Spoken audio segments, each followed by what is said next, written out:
a Springfield man who helped create the high profiles for politicians across the country and around the world. Joe Napolitan, the man credited with coining the term political consultant, died last night at the age of 84. I doubt it. Springfield native Joe Napolitan had a career that spanned 6 decades and involved some very familiar names in politics. He served as a consultant in more than 100 political campaigns. His career began in 1958 when he worked to help Matty Ryan get elected Hampden County District Attorney for the first time. 2 years later, in 1960, he was on the campaign staff for John F. Kennedy's successful presidential run. He's quoted as saying he needed the title and invented the term political consultant. He was director of media for Hubert Humphrey's unsuccessful presidential bid in 1968. He also advised Ted Kennedy's unsuccessful presidential campaign.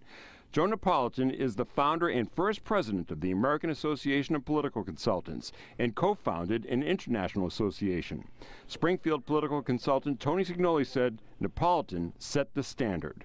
And the idea was that it had a code of ethics, that if you broke that code of ethics, any one political consultant, no other consultant who belonged to the group would then work with you. And it worked really well. Joe Napolitan authored 3 books about politics and consulting and is quoted as saying the best advice he ever gave a politician: don't run. Joe Napolitan was 84 years old.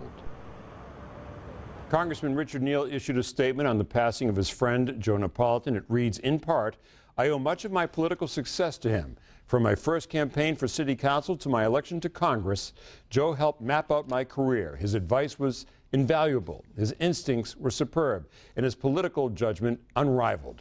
Joe is a dear friend and a gem of a human being who I will miss greatly. You can read Congressman Neal's entire statement on Joe Napolitan on our website at wwlp.com. Visiting hours for Joe will be held this Friday from 4 to 7:30 at Sampson's Chapel of the Acres Funeral Home in Springfield. His funeral will be Saturday morning, 9:15 at the funeral home, followed by a liturgy of Christian burial at 11 in the morning in Holy Name Church. He'll be buried with military honors in St. Michael's Cemetery. The family asks that in lieu of flowers, contributions be made to the Napolitan Scholarship Fund. We have the particulars on our website, wwlp.com.